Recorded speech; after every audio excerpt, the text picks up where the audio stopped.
Voilà ce qu'on pouvait dire avant de demander la parole à Pascal Boniface. Voilà, je vais demander donc à Pascal de venir conclure. Messieurs, madame, restez à la tribune parce que sinon ça fait solitaire. Et je salue Pascal Boniface et je voudrais dire une petite chose parce que tout en étant un homme de droite, je suis membre du conseil d'administration, n'est-ce pas, de l'IRIS. Et je tiens à signaler la valeur de cet institut qui fait un excellent travail et qui, dans l'analyse internationale des crises et de la politique française, a toute sa place. C'est la raison pour laquelle c'est avec beaucoup de plaisir, mon cher Pascal, que je... Bonjour à tous, merci de l'honneur que tu me fais, un honneur un peu haut parce que, si j'ai bien compris, je suis la dernière barrière entre vous et le pot que Jacques nous offre après, et après ces longs débats, peut-être vous allez trouver le temps un peu long.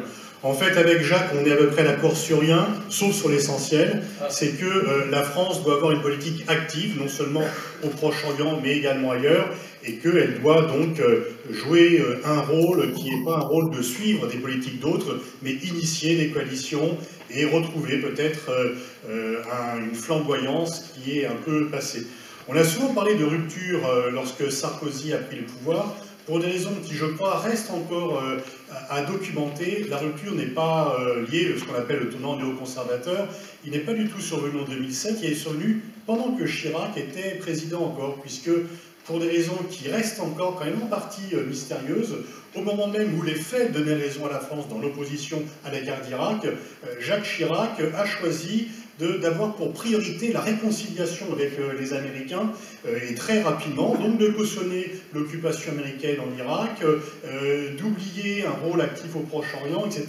Et donc cette rupture, elle a lieu là. Sarkozy et Hollande n'ont fait que la poursuivre, ils n'ont pas initié. Et donc ça reste assez mystérieux parce que les faits ont largement donné raison, et quand on va dans le monde, eh bien, il y a quand même encore l'opposition flamboyante de la France à la guerre d'Irak, reste, avec la double victoire à la Coupe du Monde, un moment important qui nous permet de rayonner et qui permet quand même à la France d'être perçue de façon un peu différente d'autres pays.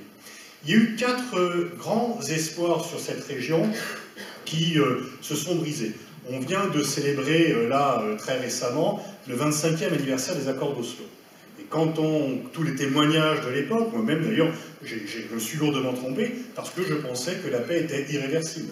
Là, on pense plutôt que la guerre est irréversible en ce moment. Alors peut-être que dans 25 ans, on dira on s'est trompé, la guerre n'était pas irréversible, mais on était quand même, je crois, en très grande majorité, à la fois sincèrement heureux, peut-être à ton prix, nos désirs pour des réalités, peut-être qu'on n'a pas été suffisamment attentif aux conditions, et finalement, cet espoir a été brisé, et ceux qui triomphent, c'est le Hamas. C'est le Hamas qui s'était opposé aux accords d'Oslo, et aujourd'hui, lorsque Trump veut fermer le bureau de l'OLP à Washington, il donne une victoire non seulement à l'extrême droite israélienne, mais également au Hamas.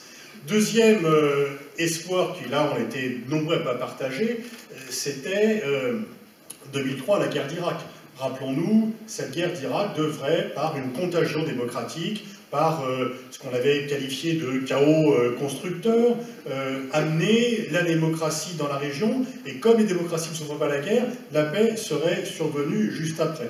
Et on est quand même assez nombreux ici à s'être opposés à la guerre d'Irak, on était traités d'amis, voire de stipendiés par Saddam Hussein. Comment ? Munichois, bien sûr, et donc on était insultés parce qu'on était anti-démocratie, pro-Saddam, et qu'on était munichois, effectivement, Pierre a raison de le rappeler. Donc là, je crois quand même que, quelques temps après, les faits nous ont donné raison, et moi, j'avoue que je suis toujours un petit peu agacé quand je vois des gens qui ont soutenu la guerre d'Irak à l'époque, pas Alzheimer, mais on est toute mémoire, parce qu'ils cachent cela.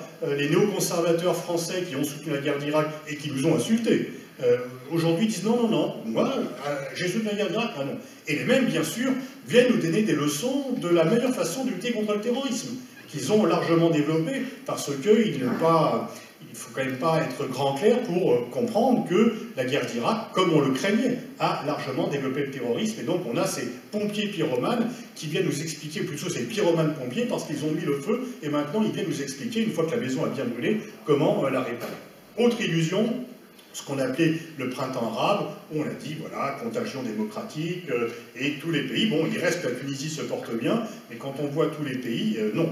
Et enfin, d'ailleurs, ce moment du soi-disant printemps arabe montre quand même qu'au moment où on parle de mondialisation, de la fin de l'État-nation reste l'échelon essentiel des relations internationales. Parce qu'on n'a pas eu un printemps arabe, on a 22 récits nationaux différents. Et c'est bien pays par pays, ce qui se passe en Égypte n'a rien à voir avec ce qui se passe en Tunisie, l'Algérie, le Maroc, c'est tout à fait différent, le Yémen, la Syrie, vous prenez les 22 pays et nations membres de la Ligue des États arabes, il n'y a que des choses différentes, parce que l'ADN national est différent que ça compte. Et puis, dans la foulée, là aussi, rappelez-vous ceux qui disaient que le président Sarkozy mériterait le prix Nobel de la paix pour avoir mené l'intervention en Libye, parce que c'était la fin du cynisme en relations internationales, puisqu'on faisait une guerre morale pour amener la démocratie dans un pays. On a vu, ça a quand même conduit à la rétablissement de l'esclavage dans la région, plus les différentes péripéties que l'on connaisse.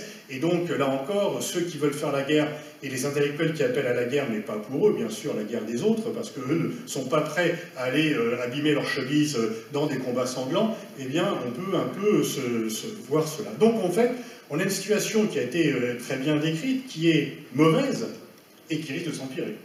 C'est-à-dire que la situation est catastrophique, mais on peut penser que ça va mieux aujourd'hui que ça n'ira demain. Parce que si on fait le tour d'horizon de cela, eh bien, bon, la Tunisie, dans des conditions difficiles, avec le poumon économique qui était la Libye, qui s'est tari, le tourisme mis en cause, parce que les gens soutenaient la révolution tunisienne, bien sûr, mais allaient en vacances dans des pays, quand même, où on était mieux servi. Donc, c'était le premier soutien qu'on aurait pu apporter à la démocratie tunisienne, c'est de continuer à y aller en vacances, et non pas de la fuir. Mais quand on regarde ce qu'est l'Égypte est un grand pays arabe, une nation leader. Eh bien, aujourd'hui, c'est un pays qui n'a plus de diplomatie, qui n'a plus de politique étrangère. Alors, j'ai pour une fois un désaccord avec Pierre, c'est qu'il y a quand même une diplomatie du Rafale. C'est que si on ne dit pas un mot sur la... Je veux dire, si Maduro avait acheté des Rafales, on ne dirait pas que c'est une dictature au Venezuela.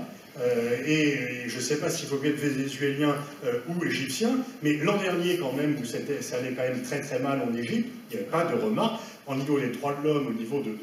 Mais l'Égypte n'a plus de diplomatie. Elle suit complètement cela. La Libye est un pays qui a été détruit. Le colonel Kadhafi avait bien des défauts, mais au moins on a payé au Mali et ailleurs cela.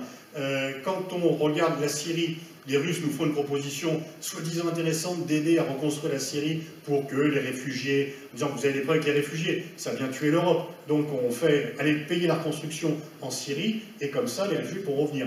Et on pourrait adopter le théorème Colin Powell du briquet ionite. C'est les Russes qui ont largement cassé la Syrie en soutenant à fond Bachar el-Assad, c'est à eux de payer le prix de la reconstruction. Et en tous les cas, ça serait une erreur magistrale de reconstruire sans conditionnement politique. Et donc, si les Russes veulent que l'on aide à reconstruire, il faut une autre configuration politique en Syrie. On ne peut pas aujourd'hui récompenser Bachar el-Assad en construisant comme ça la Syrie, parce que c'est quand même lui qui a nourri les flots de Daesh, des terroristes, en libérant les islamistes et en disant il a réussi son pari. Il a militarisé une guerre, et donc, oui, je termine, vous parlerez après. Dans le débat démocratique, il y a aussi le fait de ne pas être d'accord. Donc vous avez le droit, monsieur, de ne pas être d'accord avec moi, c'est votre droit, mais laissez-moi terminer, et puis ensuite on en parlera. C'est dur la démocratie, mais c'est quand même mieux que les prisons syriennes.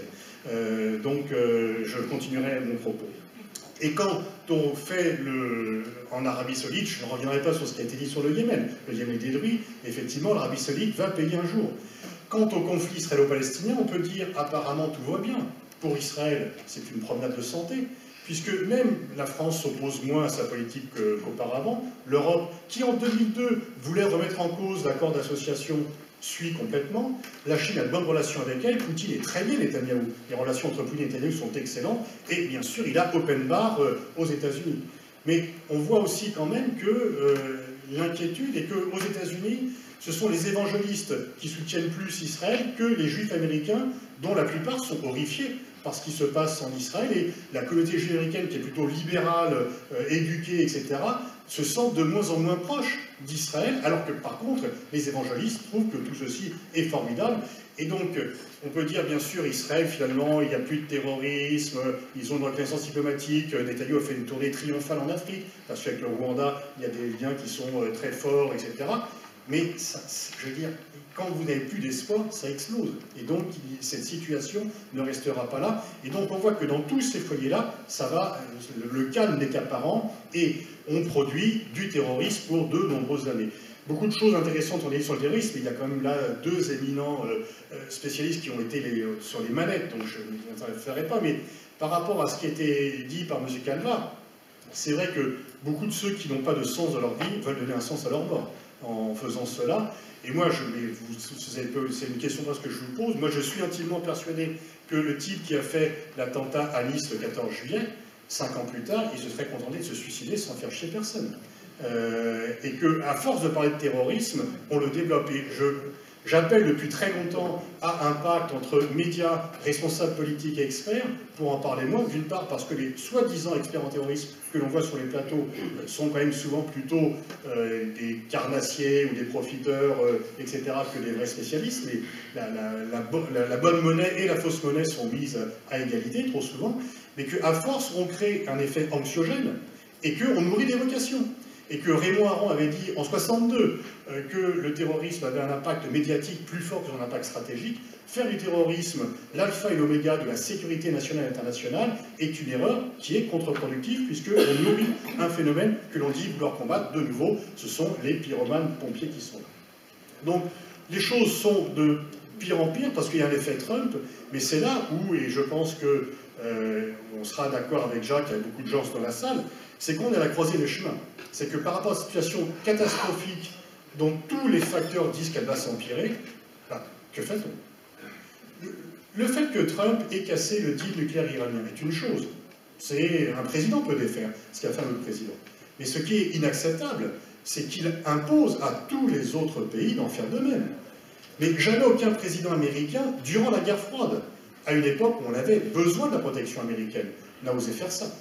Et on l'aurait refusé. En 80, on fait quand même le gazoduc qui vient de Russie, malgré la demande américaine, et alors qu'on est en pleine guerre froide et que c'est Brejnev au pouvoir. Et aujourd'hui, alors qu'on a moins besoin, les États-Unis sont devenus porteurs d'insécurité et non plus porteurs de sécurité. Et donc pourquoi doit-on plus leur obéir qu'auparavant? Si Trump réussit, le véritable enjeu, c'est que ce qui se passe aujourd'hui en Iran, Total, Peugeot, Air France s'en vont, c'est de dire plus jamais ça, plus jamais ça. Parce que c'est notre souveraineté économique qui est en jeu, comme celle de tous les Européens. Et si un pays n'est pas libre de commercer avec celui qu'il veut, bien où va-t-on? De Gaulle n'aurait pas accepté ça, Mitterrand n'aurait pas accepté ça. Mitterrand vendait les armes au Nicaragua pendant que Reagan minait les ports nicaraguayens. C'est une autre époque quand même, c'est tout à fait une autre époque. Et donc là, on doit, de toute façon... Alors, Macron s'est référé au gaulo-mitterrandisme dans la campagne électorale, là, il est au pied du mur. Il est au pied du mur parce qu'on ne peut plus accepter ça. Quand on entend les propos de Bolton sur la Cour pénale internationale, où il dit qu'il va punir les juges, et qu'il va punir les États qui veulent aider la Cour pénale internationale, c'est vraiment cracher à la figure du monde entier et cracher à la figure du droit international. Et dans un autre domaine, mais c'est la méthode Trump, ça, vous n'êtes pas d'accord avec moi, je vous casse la figure. C'est vraiment... Dans un domaine qui peut paraître plus anecdotique, mais qui était le même, il a menacé, lorsque les États-Unis candidataient pour l'organisation de la Coupe du Monde 2030, il a menacé la première fois que tous les présidents se battent pour avoir Jeux Olympiques, Coupe du Monde, c'est normal, tout le monde le fait. Mais dire, si vous n'êtes pas pour moi, on va vous couper les crédits, c'est la première fois que ça arrive dans toute l'histoire olympique et Coupe du Monde. Et donc la méthode de Trump, c'est la méthode vraiment de « vous êtes des Afghans, je suis le cow-boy ». Et si vous n'êtes pas d'accord, vous devez en fait vous soumettre, ou si vous ne vous soumettez pas. Donc aucun président américain, y compris au plus fort de la guerre froide, où on avait besoin d'un parapluie nucléaire américain, n'osait faire ça. Aujourd'hui, on n'a plus besoin du parapluie nucléaire américain. La menace militaire russe, pour les pays européens, c'est une plaisanterie de garçons de bain. Parce que s'ils sont très bien débrouillés, effectivement, en Syrie, parce que la différence entre les Russes et les Chinois d'un côté, les États-Unis de l'autre, c'est qu'il y a deux leaders qui ont une vision de l'intérêt national, et l'autre, Trump, qui ne fait de la politique extérieure que pour des motifs de politique intérieure. Israël, c'est de la politique intérieure aux États-Unis. L'Arabie Saoudite, tout, c'est de la politique intérieure. Retrait de l'UNESCO, etc. Et donc, quand vous avez même à qualité et à force inégale des gens qui ont une perspective de long terme, comme Poutine, et On va dire que je suis l'ami des autoritaires, etc. Mais Poutine et Xi Jinping ont une vision de l'intérêt national à long terme. Trump a une vision horizon 6 novembre 2018 et novembre 2020. Et il fait déterminer tous ses choix de politique extérieure par des motifs de politique intérieure. Et donc là, eh bien oui, la France, et nous avons un rôle à jouer, c'est qu'il y a une conjonction, les Allemands sont traumatisés par ce que fait Trump, donc il y a un espace. Il y a un espace, mais qu'il ne faut pas attendre pour remplir, parce que la fenêtre d'opportunité risque de se refermer assez rapidement. Et donc il y a un espace pour revenir aux fondamentaux du gaulo-mitterrandisme, c'est-à-dire faire une Europe forte qui puisse dire non aux États-Unis, comme De Gaulle l'a fait. Et quand De Gaulle quitte l'OTAN, Johnson dit, quand on vous demande de partir de quelque part, on prend son chapeau et on s'en va. Vous voyez Trump dire ça? Et donc il est d'autant plus nécessaire que jamais de résister aux États-Unis, parce que les États-Unis aujourd'hui menacent beaucoup plus notre souveraineté que les Russes. Je veux dire, on est biberonné à la pensée américaine, par les think tanks, par les journaux, etc. Mais en fait, en termes de souveraineté, est-ce que les Russes nous empêchent de faire quoi que ce soit? Non. Est-ce que les Américains nous empêchent de faire quoi que ce soit? Oui. Qu'il y ait des avions d'Air France qui amènent par cargo des produits en Iran. Et donc c'est beaucoup plus grave. Et donc il est vraiment nécessaire de revenir aux fondamentaux du gaulo-mitterrandisme et d'organiser un contrepoids, parce que le résultat de la politique de Trump, finalement, c'est de pousser l'Iran vers la Chine, de pousser la Russie vers la Chine. John Mearsheimer, qui est un des plus grands stratèges américains, dit quel est le grand défi pour les États-Unis géopolitique? C'est la Chine. Est-ce que c'est notre intérêt de pousser les Russes vers les Chinois? Non. Et en fait, rappelez-vous à l'époque où, lorsque Gorbatchev a lancé la perestroïka, les conservateurs russes, soviétiques, disaient « il travaille pour la CIA, etc. » Là, en fait, on peut se demander si Trump n'est pas en train de travailler. « Make America great again », il va faire « Make China great again, even more ». Et à nous de dire, de le prendre au défi pour que la solution par rapport à ce défi, c'est pas l'America first, c'est l'America seul. Eh bien, à nous, Français et Européens, de dire qu'il faut faire de la France et de l'Europe de nouveau une grande puissance.